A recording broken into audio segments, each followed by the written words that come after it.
Hello and welcome to Property Matters and Merry Christmas. This is our weekly look at all matters property designed to be of interest to anyone who has an interest in property. And Property Matters is supported by Fairview International Property Consultancy and auctionproperty.co.uk. As you know, each week we focus on the main stories of the week in terms of property. And today we've got a very special show for you because we're looking back at 2021 with some of our very special guests, which we'll come on to in just a moment. Don't forget to like and subscribe and all that good stuff. And if you want to email us, it's propertymatterstv@gmail.com. Joining us as always, of course, is Joe Joshi, our resident specialist in terms of property matters. And I'm delighted, Joe, today that we can double the value by bringing in our other guests, Guy Charrison and Bob Singh. It's lovely to see you all. And, well, firstly, how was Christmas for everyone? Fantastic, Paul. Thank you very much indeed. And happy Merry Christmas and happy Boxing Day to all of our viewers and to you, of course. Thank you. Joe, how was it celebrated in the Joshi household yesterday? Well, you know, you can't miss a little bit of the old dram. It has to happen. A little whiskey is a tradition in the Joshi household, and of course, being Indian, it's a must to have. I mean, you know, all this champagne wine business doesn't really do it. So a couple of large, we call it Patiala pegs, those that will understand it, had to be indulged. But you know, I can't believe that you're actually making us do this on a Boxing Day, Paul. I mean, have you got nothing else to do? I mean, what's going on here? I was going to ask the same question of you three gentlemen. Bob, how was Christmas for you? It was very good. Thank you very much. We had a family get together, as we always do. I somehow managed to draw the short straw every month because, you know, we do try and rotate between the siblings. But because everybody likes my wife's cooking, they all come over to my place. So we had a good get together. I'm a vegetarian, so we had vegetarian turkey. So, you know, that was all right. I'm still feeling a bit worse for wear. I know I'm into the office, especially to do the show, but yeah, I'm not feeling quite too well. So if I'm a bit silent, wake me up. Yeah. It's amazing. Vegetarian turkey. Who even knew that was a thing? Guy, you're, of course, for those that haven't seen you on the programme before, it's great to have you back, by the way. Thank you very much. You, of course, are not in the UK. It's morning where you are now. And you are... yes. Well, a little earlier than everyone else. Yes, indeed. North Carolina. So. North Carolina, that's where you are. So what's the temperature on Christmas Day most years, typically? Well, it varies. This time of year, the temperature can vary quite a lot, but this year it's wonderful. Just a balmy, just under 70 degrees. So that's nice. So in the 20s for those in the Celsius. Is it like the Australians? You just get the Barbie out, or how does it work? Oh no, more traditional. Of course, don't forget we've had a precursor with Thanksgiving. So of course. Thanksgiving tends to be the larger of the days, and certainly for our family it was a very big Thanksgiving with a lot of my wife's family coming down, and Christmas a little bit smaller, but thoroughly enjoyable. Well, it's great to have you all on in person to see your faces on this Boxing Day, of course. Normally we would have some very responsive texts from you on the show, but it's great to have you in person today. And thank you for taking part in the show, even if it is remotely on those occasions. We're going to look at three stories that really look back over the year. And as you will know, that we regularly review the monthly reports from Grania at Zoopla, looking at the data, and November's figures have come out now in late December, and we're looking at house price growth now. The headlines are that the house price growth rate has gone from 7.6, which it was in August, back to 7.1 now, and that's where they think it will finish the year. Demand is up 16%, but it's that new flow of properties that's really keeping the inflationary pressure on the market. Some 15.7 million homes have registered a rise in values of 15,000 in 2021. And this is likely to build again after Christmas, although they do think that the headline rate will fall to around 3% next year. There's a lot of equity out there at the moment, and I would imagine, Joe, that people are feeling quite flush as a result of that. Well, I always have this little phraseology created by Joe Joshi that we gauge our wealth by the value of our home. So when you think that there's 15 to 20,000 pounds worth of equity, most people have a bit of a high step and a stride because they feel that they've achieved something good and it's good news. The prices have gone up, and normally follows either a new car or carpets or maybe a potential new kitchen, because that feel good factor just follows on in. It's when the doom and gloom comes in that people start to think. So I think people are feeling really good in the sense of the property and the value of the property side of it. But generally, of course, as you know, everybody's had a tough year last couple of years with this pandemic and the uncertainty about this and that. But property broadly has done extremely well, and it's probably actually kept everybody's sanity, because people love, I always say the top 5 subjects on any dinner table, property is probably right up there, even in number 1 or 2. And Bob, there's been a lot of worry about people's job security, people's ability to pay. Obviously, we've had record low mortgage rates for some time now. But have you seen that the marketplace, the appetite to lend is easing in the sense of the criteria that people have to achieve? Oh.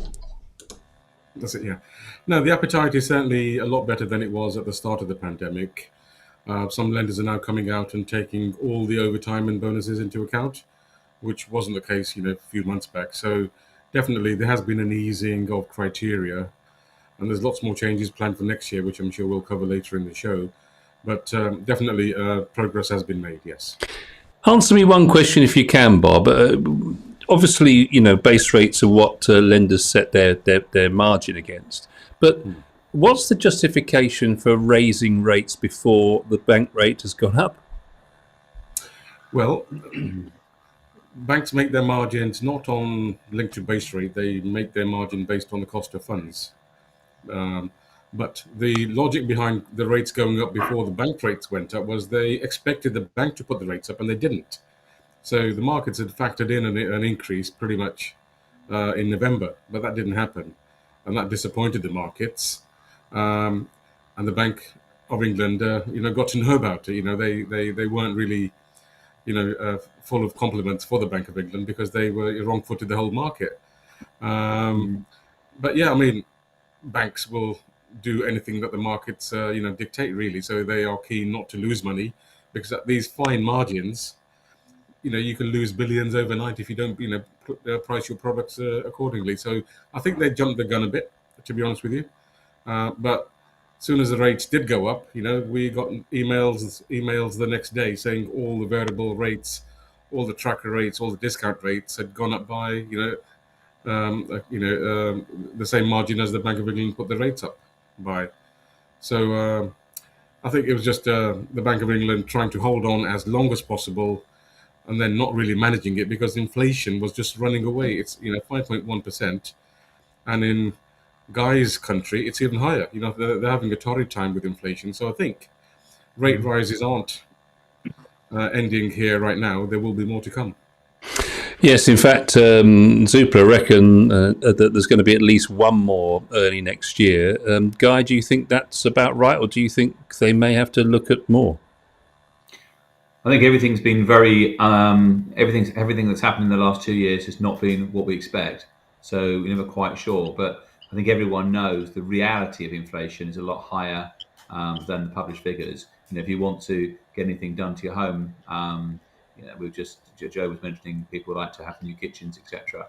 Well, the cost, I suspect, if you were to look at the same products, the same labour 2 years ago to now, it wouldn't surprise me if it was somewhere between 15 and 20% in the actual cost of doing the work. Now, I know not all things have gone up. I read the other day that food hadn't gone up. I'm not quite sure whether that's true or not. But the reality of inflation what people feel in their pockets is a lot higher.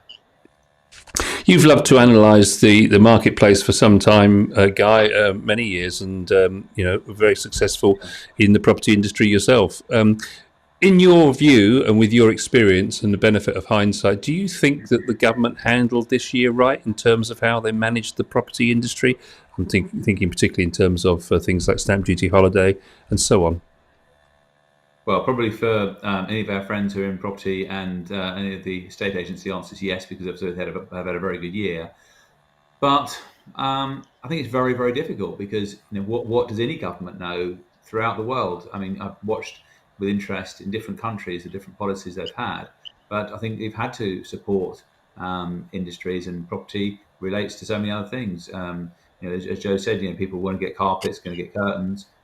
In property has so many other streams of people buying and creating other wealth in the economy. So I think it probably was about right, although it's just difficult to say, although we will end up having to pay for it down the line. So the taxes that are going to come down the line, we're going to be paying to support this last couple of years. We talked about the supply and demands element of it, Joe, all year. We've had, according to this here, 15.7% demand, only 12% sales agreed, and we're 33% down on the number of properties for sales. So that's obviously keeping the market nice and hot at the moment, which obviously agents are loving, but they can't find the properties quick enough, can they? No, it's always the case, isn't it, Paul? When you've got the supply and demand, there are going to be winners and losers, and of course, the winners have been obviously the agency side, because they've had a great couple of years, really, in all honesty, because people have been at home. There has been surplus income because of the support that they've had, and also remember, no one's been spending. So even if you go out for a pint or a bite to eat, you're looking at £100 that might have just gone out, and because everything's been closed, they've actually had that income. And I think people have been quite surprised with what's been available. So that's what's fueled the market, because they've had sat there and looked at it and thought, okay, this is what I want to do. Of course, as we know, we had the race for space as a huge incentive, and then of course the stamp duty. So the winners are obviously the people on the property side of it. The loser, if there is going to be such a thing as a loser in this, is probably the young first-time buyers who are going to get that distance between getting their foot on the first rung of the ladder even further away. But of course, as your statistics and figures have shown earlier on, that there is money in the system now, and people will start to recycle that. And that's probably where Bob comes into it, because obviously people will start, and as time goes on, to either take further advances or remortgages. And as I said, they'll spend money in different ways. So the market continues and focuses. And that's one good thing about the housing market. It actually feeds more spokes than you think, because it does allow other businesses to flourish in tandem with their agency. Though the agency looks as if they're making it, but trust me, there's a whole bunch of people out there. When you try and get a tradesman right now, or this last year, it's just been an impossible task, because they're full. It's just busy on. We tried to get something done at the house, and it was like, oh, well, I can do that in 3 months' time. And that hasn't happened for years, but that's what's happening right now.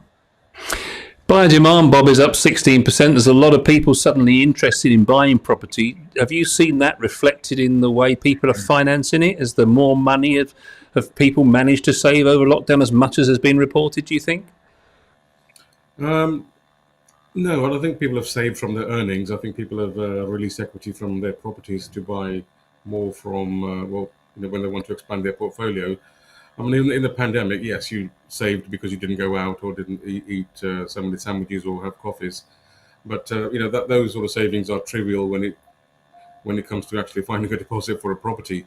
So it does need generous parents, and by far the largest donor is our parents. They want to actually divest their wealth, pass it down a generation, and let their kids buy bigger and better property than they otherwise could afford, because it's not easy anymore for first-time buyers.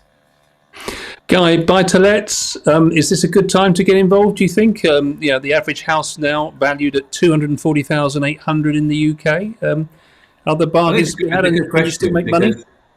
Yeah, I'm obviously watching your last programmes, and we're talking about last week. You and Joe were discussing all the new regulations and thinking that people might move out of buy-to-let. But there's always a new generation who come in and look at things slightly differently, and perhaps people will look at different areas. I mean, we're all southern based. We're all London centric, if you like, or suburb centric. But now, perhaps, if you, in hindsight, for the last 2 years, if you'd have invested in some of the other regions, it might have been good. So perhaps people, even from who are traditionally southern based, will look at other areas and see what opportunities there are there. Yes, biggest winners. Liverpool, would you believe? 10.7% increase, the biggest in the country. So no doubt about it. Northwest is an area where people have been looking, and you can see their regional price growth for the previous 2 years. So the southeast dominates again. Obviously, because of the fact that there's a higher price in the first place, I'm guessing. Yeah. But UK, certainly looking at those figures, you wouldn't want to invest in anything other than property.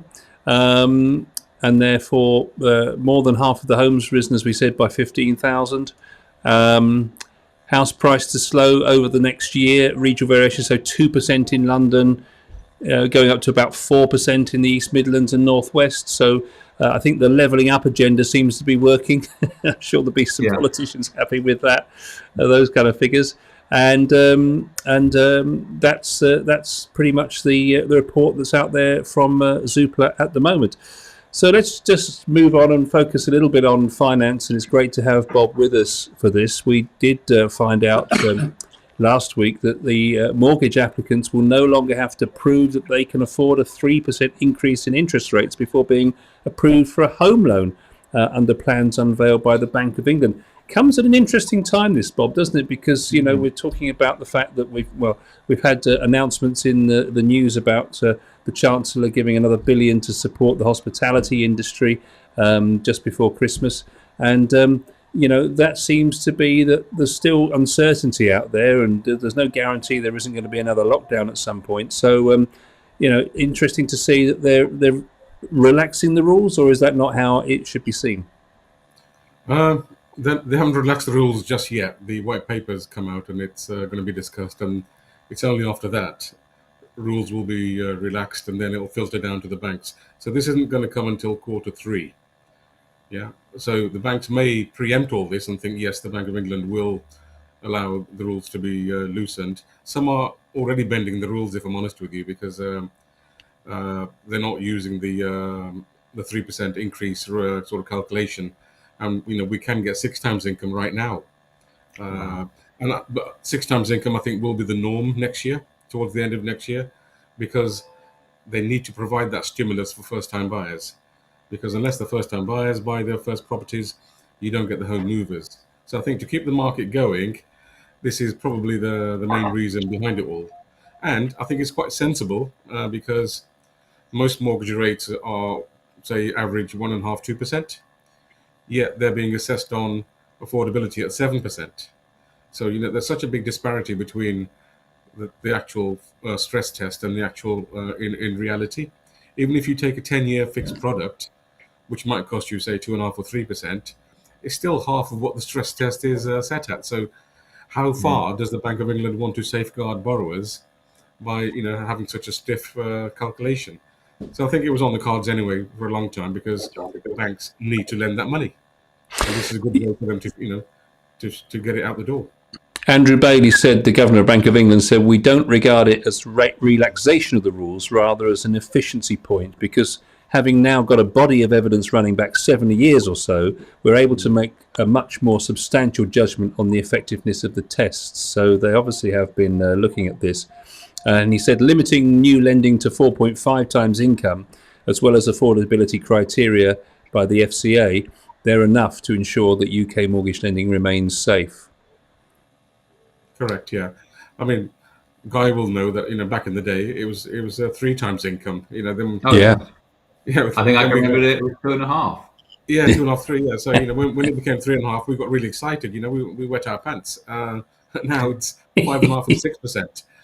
5.5 and 6 times income. So this is it's good news for the borrower, but obviously you still have to exercise caution. You can't go mad. You still have to make sure you can afford it over the medium term, and that's as long as you can plan. 5 years is as much as people want to plan anyway. They don't want to plan their mortgage for the next 10, 15 years, because that's not how we do it here. Whereas in Guy's territory, they do 25-year fixed term rates. Yeah, fixed rate, full term. Yeah.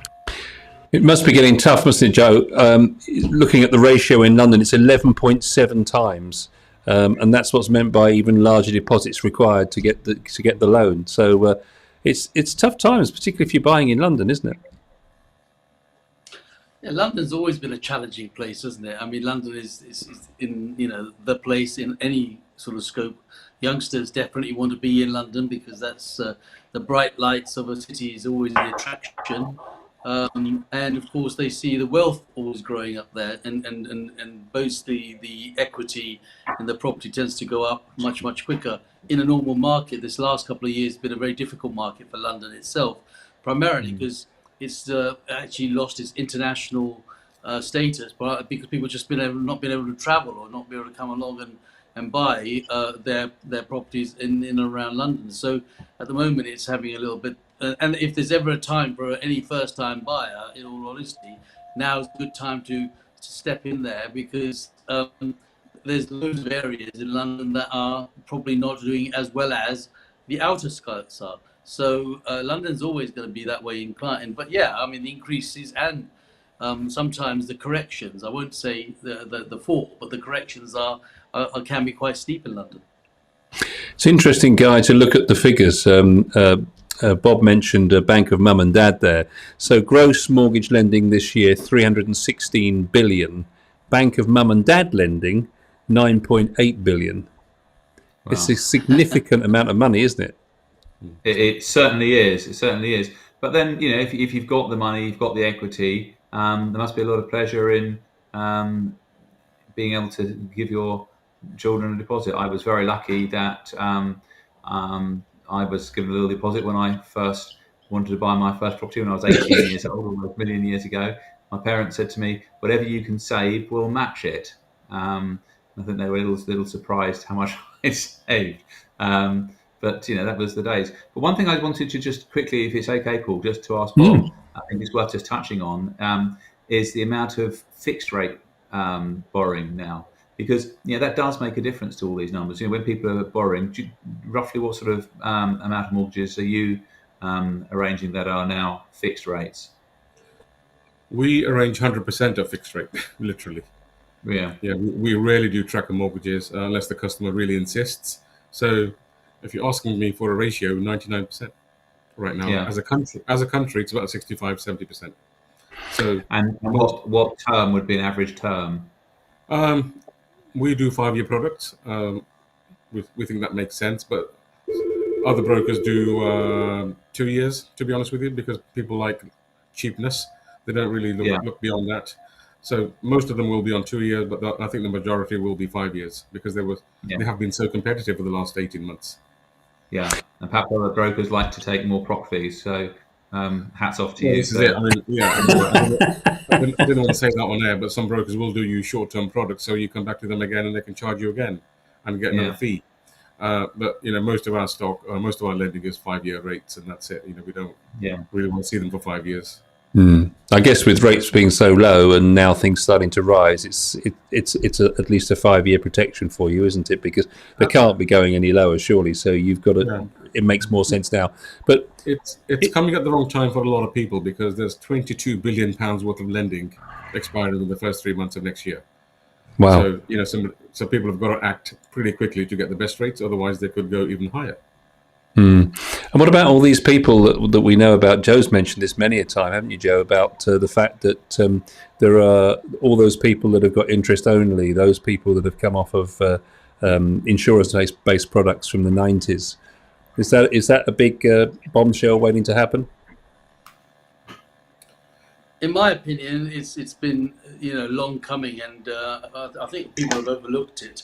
In the generation 25 years ago, 20 years ago, Bob will probably confirm that interest only was the only way that it was going to go because they always felt that the endowment or other products were going to actually ultimately see them settle their outstanding mortgage. But there isn't anything there. A lot of people in a difficult time cashed in their endowments or cashed in their endowments either to have their own personal finances sorted out, or perhaps even give it to the kids because they didn't think it was performing well enough. But I think that there is a bomb waiting to go off when all these people turn around and say that, what am I going to do? And that could be in the literally within the next 5 years, where they've grown old and they're not going to get a refinance, and so either they're going to have to sell. There are chances, I think Bob will probably confirm, where you can probably increase the term, i.e. the years, but there'll come a time where the banks will just say, well, we can't do that. We want our money back. And what do you do? So they're going to have to sell their properties and downsize. So I think that's a little time bomb that's been ticking for a while, and I think it will come to fruition in the next 3 to 5 years.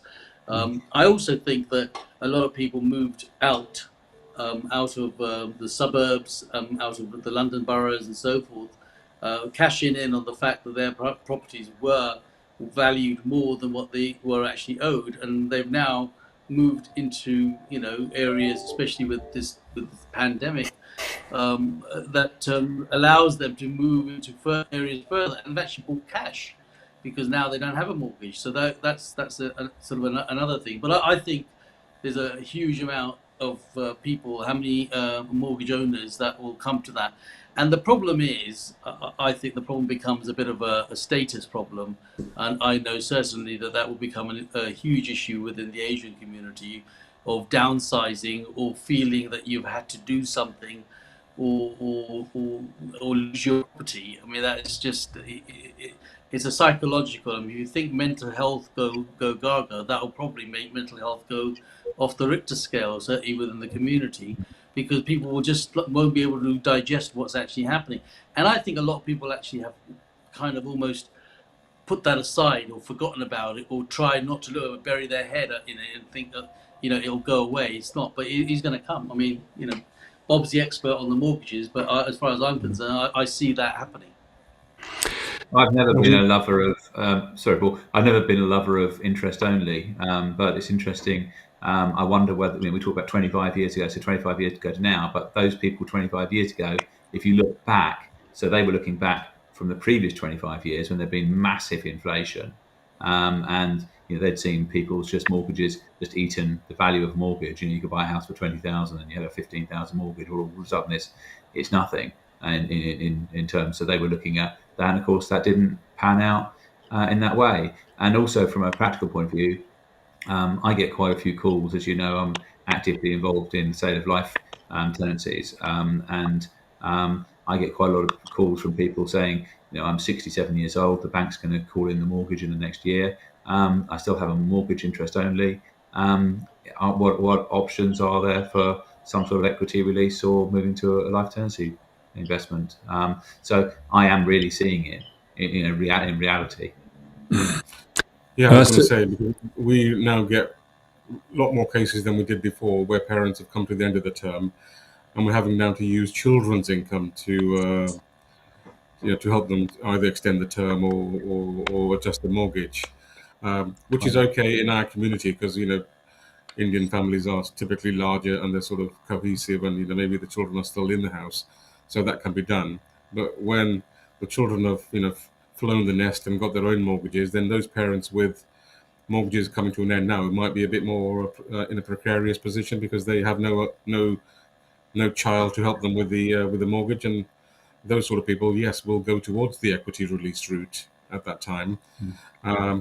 I think those that didn't borrow more and more and more as their income got higher and higher are probably safer than those that took self-cert mortgages, maybe that were a bit above their station at the time. So I think those people will find it difficult.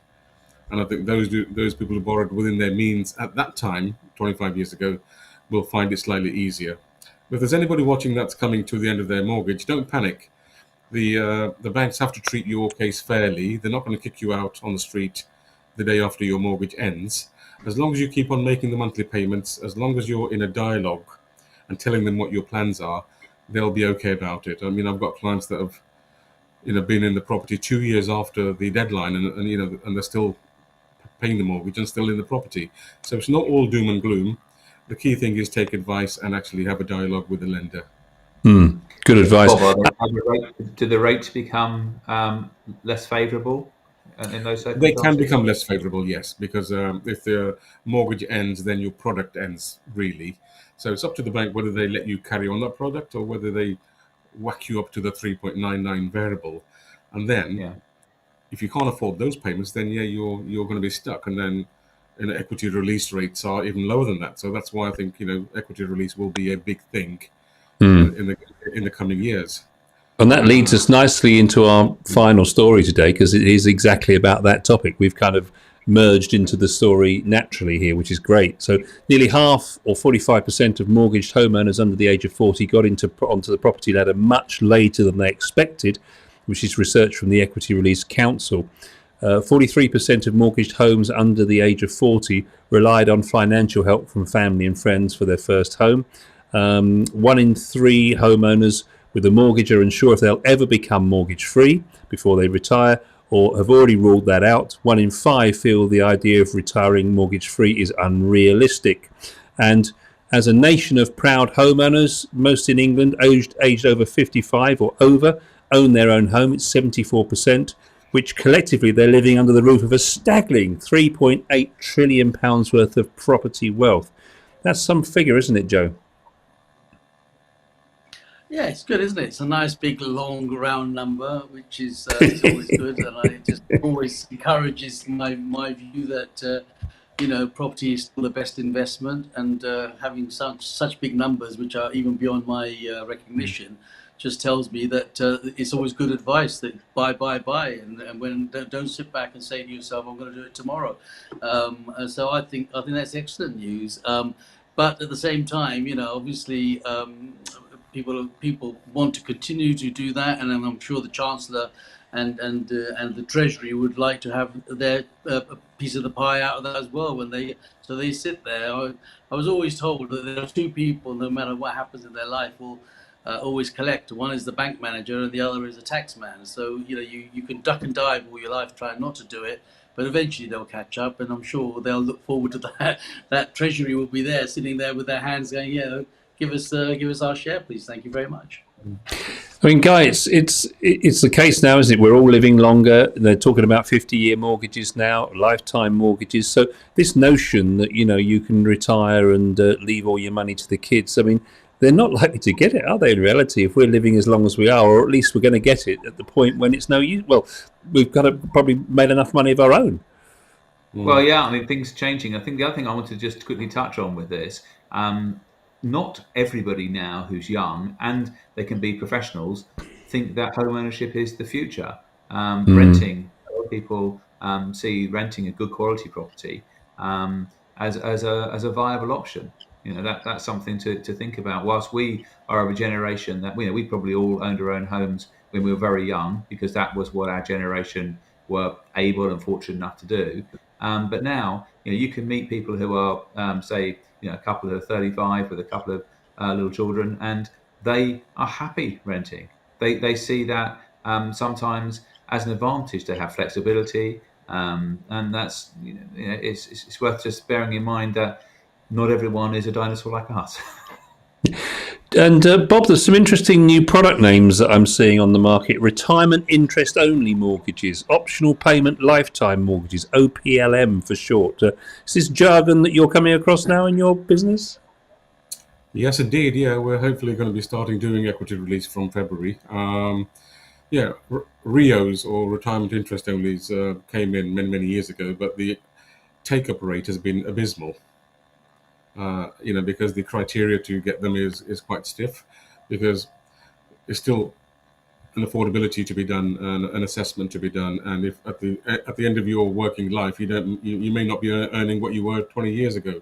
So people have found it difficult to qualify for those RIOs. I mean, they're a good product because you can just pay interest on a standard mortgage, and you pay that ad infinitum until you sort of pass away. So they're good vehicles, but not very carefully thought out in terms of affordability. And again, it's the FCA will have to come in and say, look, you can relax your rules a bit.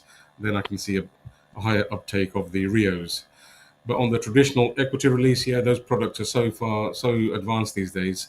They're not too dissimilar from The normal mortgages, in terms of flexibility, yes, they lock you in because when somebody gives you an equity release mortgage, there's a financial instrument behind it, and to break it is very expensive. I'm doing one now where the penalty is £20,000 for a £250,000 equity release mortgage. Again, their grandson is now able to take over that mortgage, so we can pay the mortgage back to the equity release company. And but the products that we do see, you can overpay, you can just pay the interest every month, for example, you can pay in lump sums. So depending on your income streams and their frequency, you can actually keep an equity release mortgage under control. But it's only when you don't have the income and you don't actually pay into it does the compound interest start to hurt. And even then, there are schemes with guarantees built in, so you can leave some inheritance to your children. So it's a very, very complex market.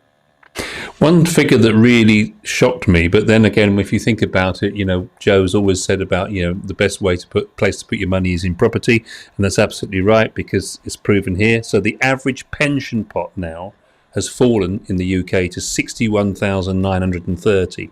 So 62 grand for argument's sake, the average pension pot, whereas the average wealth that someone could unlock from their property now stands at 73,000. So actually, wow, the pension isn't their biggest asset. The actual equity that they can put their hands on in a property, on average, 73,000, so 10,000 more. So it's an interesting change. And I guess when you think about it, how financial products have performed so badly due to obviously lending rates, etc. But the property market has gone up. It's not surprising that it's overtaken pensions. Shows the confidence with financial products. With financial products, you've got to start early. You can't start a pension plan in your 50s and expect it to give you a good, comfortable retirement. And this is the mistake many people make. Like ISAs, people don't invest in them early enough, because the rollover effect and the pound cost averaging effect is very, very powerful if it's allowed to run for 30, 40 years. So I'm not surprised the pension pots aren't as big, because I don't think people start them early enough. They see them, properties, always takes favor because it's more tangible. You can see and feel the property, but you can't feel and touch the pension. And it's so far away, so distant, people sort of forget about it and place it fairly low down the priority list of their financial planning. I think education is a big issue. We need to get people into pension schemes and savings plan, as well as property, but a lot earlier on in their age than is currently happening. Well, I think we all have to probably get another turkey in the oven and get that ready for the second round of guests arriving on the Boxing Day today. I'm sure you've all got places to be, people to see, gentlemen. So could I firstly thank you so much for all of your comments today, and secondly, thank you for your time and wish you a very Merry Christmas and a prosperous 2022.